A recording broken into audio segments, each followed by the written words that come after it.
heard their muffled jokes from the kitchen while I prepared their breakfast. "He's nothing but our walking bank." My sister's cruel laughter followed. "He'll pay for it all, he has to." I didn't let them see a flicker of reaction. But when the rent payment was demanded, I had already disappeared. I'm 32, stood at the stove tending to pancakes when their laughter began to drift from the living room. The apartment's walls were never a barrier to sound, thin as they were, and while they must have assumed the sizzling of the pan would obscure their conversation, it failed entirely. My sister's voice, that sharp, piercing sound she made when she found something truly hilarious, reached me first. She uttered the phrase about me being their animated wallet, and my mother's voice quickly joined hers, chiming in with wholehearted agreement. My brother then contributed his own piece, confirming that I would indeed pay regardless of the circumstances, because that was simply the role I fulfilled. The three of them then fell into a fit of shared laughter, as if they had collectively crafted the most brilliant joke in the world. I remained motionless, the spatula still held firmly in my hand, my gaze fixed on the bubbles forming and popping in the batter, and deep within me, a profound stillness took hold. It wasn't a feeling of immediate anger, nor was it a simple sensation of hurt. It was a deep, resounding quiet, as though a critical switch had been abruptly flipped to the off position. They remained utterly oblivious, completely unaware that their careless words had been heard. I methodically finished preparing their breakfast, arranged everything on the plates with a semblance of care, and delivered it to the table, forcing a smile as I asked if anyone required more coffee. My mother responded affirmatively, her gaze never lifting from the screen of her phone. My sister lodged a complaint, noting that her pancakes lacked the fluffiness of the previous week's batch. My brother merely emitted a grunt, his focus solely on his food. My financial support of them had endured for 3 long years, a situation born from the sudden, heartbreaking loss of my father to a heart attack. I had been 29 at the time, just beginning to establish a life for myself after many years spent juggling 2 jobs to finally settle my crushing student loans. I had secured a respectable position in software engineering, possessed a small apartment that filled me with pride, and was experiencing, for the first time in my adult existence, the relief of not living from one paycheck to the next. Then, my dad died, and the entire foundation of my life shifted.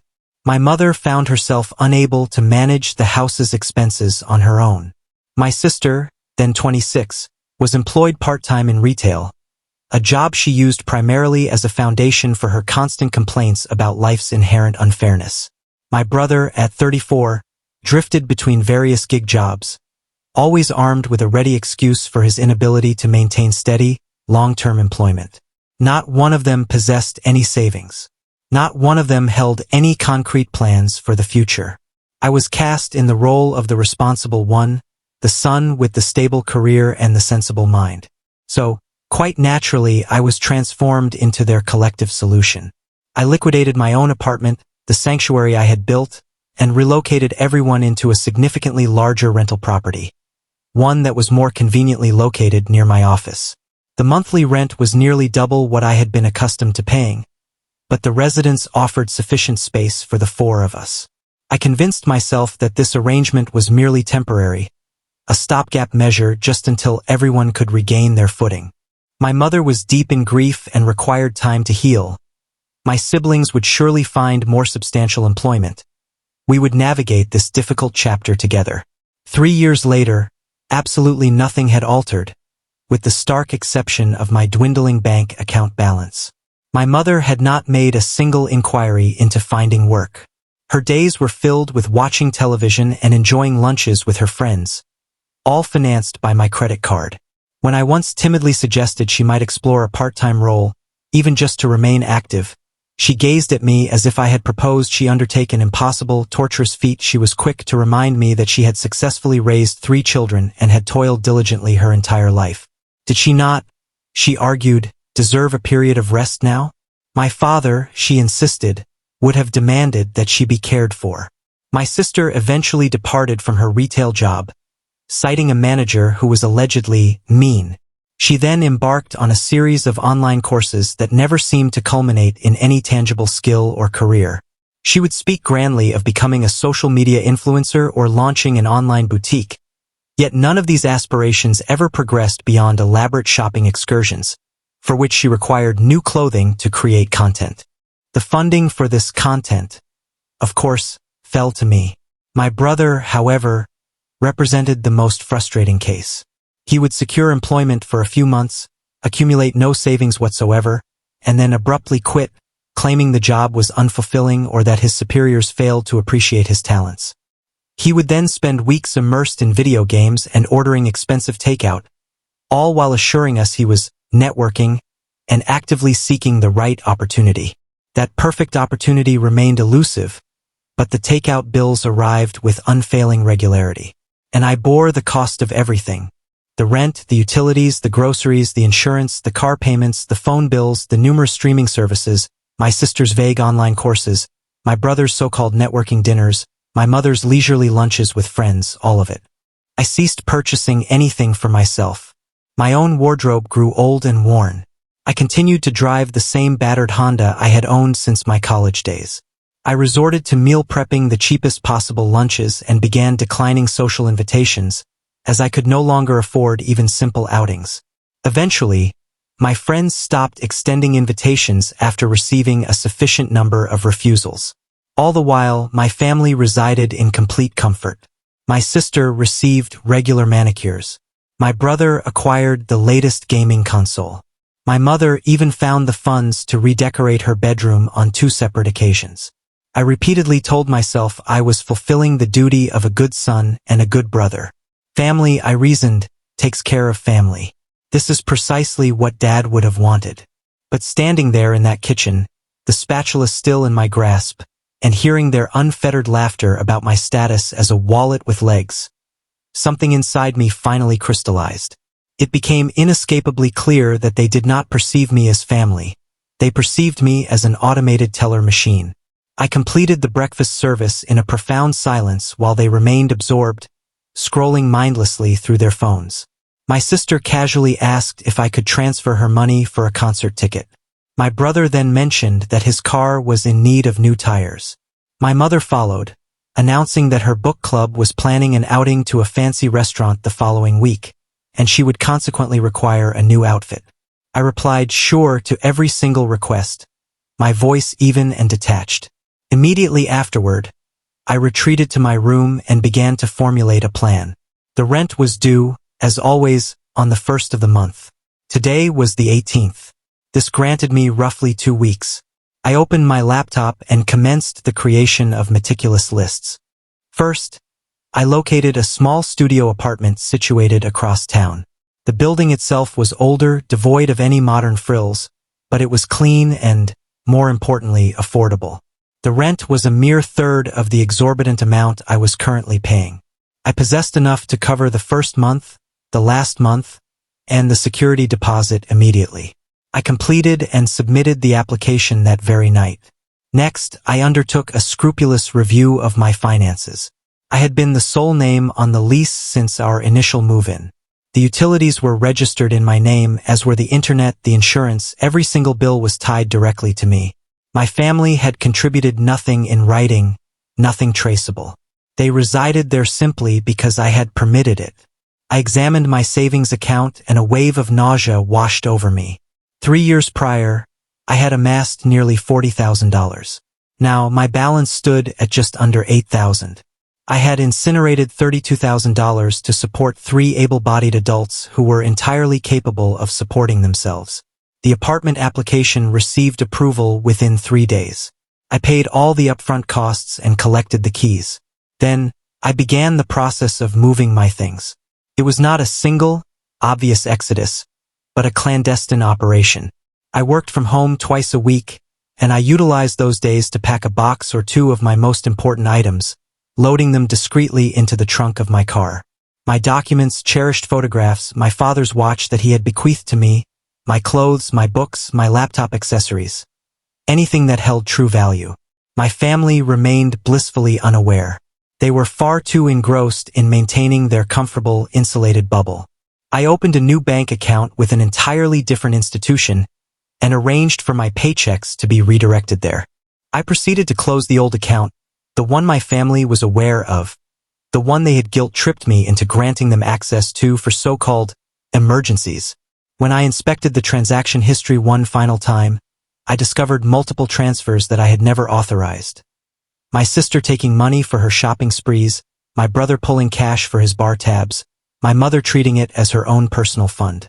I documented every single discrepancy. I took screenshots, saved bank statements, and archived receipts. I was unsure if I would ever need this evidence, but I was determined to have a record. On the 30th, I formally took a personal day from my job. I waited patiently until every member of the household had departed. My mother was off to meet her friends. My sister had arrangements with her boyfriend. My brother was presumably engaged in whatever ambiguous activities filled his days. I methodically loaded the very last of my belongings into my car. I took one final, deliberate walk through the apartment I had been shouldering the cost of for so long. The sensation was strange, leaving in such a manner, but it was also incredibly liberating, akin to finally removing a crushing weight I had carried for such an extended period that I had forgotten the feeling of standing up straight. I placed my key on the kitchen counter alongside a brief, terse note. It stated simply that I had paid the rent through the end of the current month, but that after that point they were entirely on their own. I concluded by wishing them well. Then, I drove to my new studio apartment and proceeded to unplug myself from their lives completely. I acquired a new phone number, a new address, and a new email account. I blocked all of them on every form of social media. I also informed my HR department that I was dealing with complicated family issues, and that under no circumstances were they to divulge my new contact information to anyone. The first of the month arrived and subsequently passed. My first update comes after I had been settled in my new place for approximately 1 week, which was when the first wave of consequences began to hit. A friend from my old neighborhood reached out to me on an obscure gaming platform I had long forgotten I was even logged into. She expressed concern, wanting to know if I was all right, because my mother had apparently appeared at her house crying, claiming that I had vanished without a trace, and that she was worried I might have hurt myself. I assured her that I was perfectly fine, just navigating some difficult family matters, and I firmly requested that she not share my contact information with anyone. She remarked that my mother had seemed genuinely distraught. I am certain she did. The rent I had paid covered their occupancy through the 30th. On the 1st, they would have undoubtedly received a formal eviction notice for non-payment. 3 adults with no discernible jobs or income were now facing the prospect of homelessness within 30 days. I did not feel a pang of guilt. I felt, in fact, nothing at all. Over the ensuing days, the barrage of messages only escalated. My mother attempted to call my workplace, but my HR department, following my instructions, firmly shut down her inquiries. My sister went so far as to create new social media accounts to bypass my blocks, sending me lengthy, ranting messages about how I had cruelly abandoned my family and questioning how I could be so heartless after everything they had sacrificed for me. I read that particular accusation twice. Everything they had sacrificed. I felt a bizarre urge to laugh, but the emotion that came was merely hollow. My brother proved to be the most persistent. He somehow unearthed an old email address, likely one I had used for some forgotten family planning purpose. He sent a long-winded message, explaining that this entire situation was a simple misunderstanding, that they had just been joking around, and that I was being entirely too sensitive. He concluded by stating that the rent was now due and that they needed me to handle it, just as I always had. I deleted his message without a response. He then sent another one. This time, the tone was markedly different, tinged with a clear anger. He accused me of being selfish and immature, spouting platitudes that family doesn't abandon family, and warning me that I would live to regret this decision. I blocked that email address as well. Through my old neighbor friend, I continued to receive periodic updates. My mother had attempted to take over the lease on the apartment, but she was unable to qualify without any demonstrable income. My sister's boyfriend promptly dumped her when he realized she now expected him to assume her financial support. My brother finally secured a job at a warehouse, precisely the kind of labor he had always claimed was far beneath him. They were forced to move out by the end of the month, I heard they managed to find a small two-bedroom apartment in a much rougher part of town. All three of them were now crammed in together. My mother had been compelled to find employment as a receptionist. My sister was working in fast food. I felt that I should be experiencing some profound emotion. Guilt, perhaps, or satisfaction, or even vindication.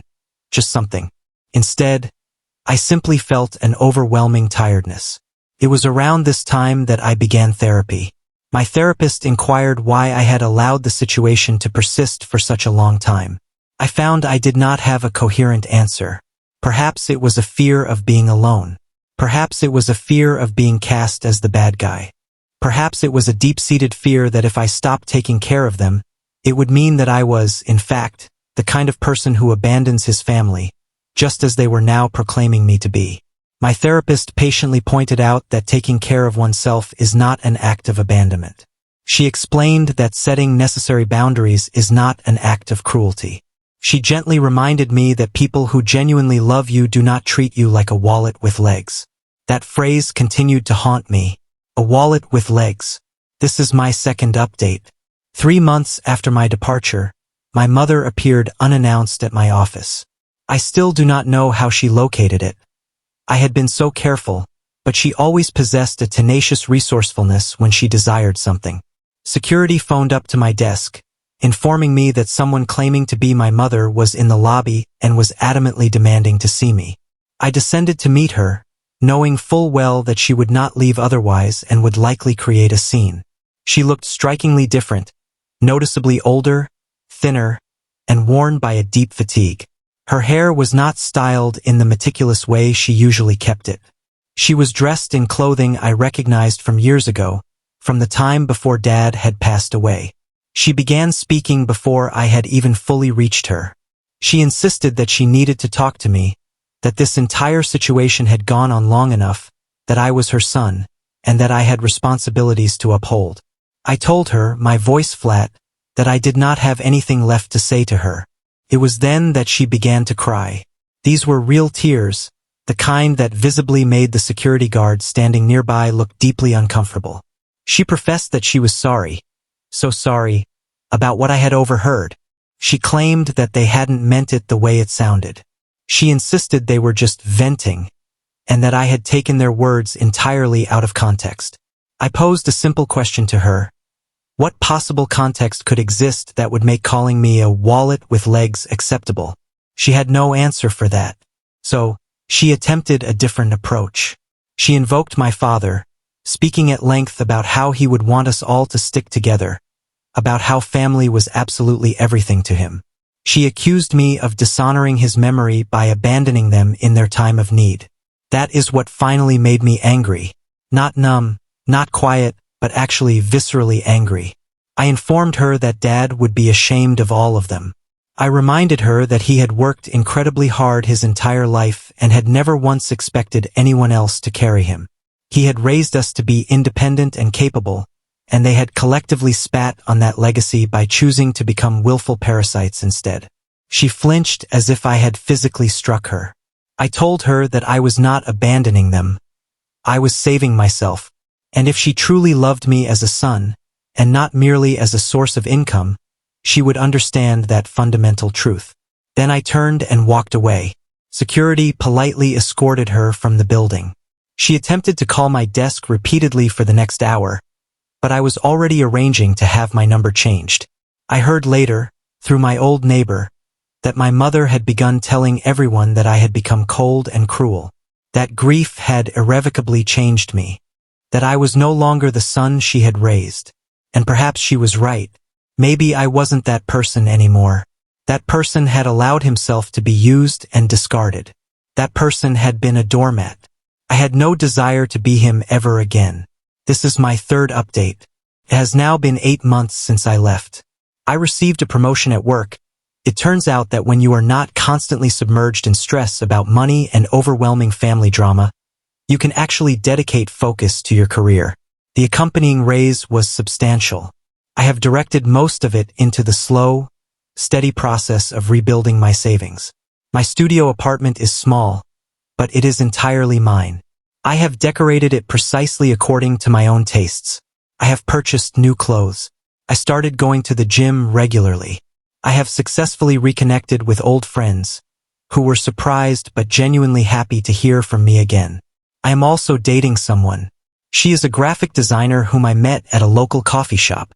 We have been seeing each other for 2 months now, and she does not yet know anything about my complicated family situation. I intend to tell her eventually, but for this moment, it is incredibly nice to simply be a person, rather than someone's tragic backstory. My therapist affirms that I am doing well. We are actively working through the residual guilt, the years of ingrained conditioning that led me to believe my worth was inextricably tied to what I could provide for other people. I do still think about them sometimes. I wonder how they are truly doing, if they have learned anything at all from this experience. Through my neighbor friend, with whom I still occasionally communicate, I have heard that things have finally stabilized for them. My mother is still employed. My sister actually received a promotion to shift manager at her fast food job, and is apparently quite good at it. My brother remains at the warehouse and has been there for 8 months now, which is the longest he has ever held a single job in his adult life. They are, in fact, surviving without me. A small part of me occasionally wonders if I should attempt to reach out, if perhaps enough time has passed, if maybe, just maybe, they have glimpsed their errors and changed. But then I inevitably remember that morning. I remember the pancakes, the sound of their shared laughter, and the casual, dehumanizing way they spoke about me, as if I weren't even a person, just a resource to be mercilessly exploited. And I remember, with a renewed and abiding clarity, that I do not owe them anything anymore. My father often used to say that you teach people how to treat you. For 3 long years, I taught my family that they could use me, that they could take everything I had, and that I would simply endure it. I taught them that my own needs were irrelevant. I taught them that I existed solely to serve theirs. I am teaching them something different now. I am teaching them that I possess value far beyond the contents of my bank account. I am teaching them that I deserve to be treated with respect. I am teaching them that I am more, so much more, than a wallet with legs. I do not know if they have learned their lesson yet. Perhaps they never will. But the most important thing is that I have finally learned mine, and that is enough. Sometimes, I still wake up in the middle of the night, gripped by a sudden, cold anxiety, wondering if I truly made the right choice, if I was unnecessarily harsh, if I should have attempted to fix things instead of simply walking away. Then I look around my small, peaceful apartment, at the new life I am carefully building for myself, at the money that is slowly but surely accumulating in my savings account, and at the future that I am actually excited about for the first time in years. And in that quiet moment, I know without a single doubt that I made the only choice I could. They wanted a wallet with legs. Instead, they became 3 working adults who were forced to learn how to stand on their own. And I, in the process, got myself back. That seems, to me, like a perfectly fair trade.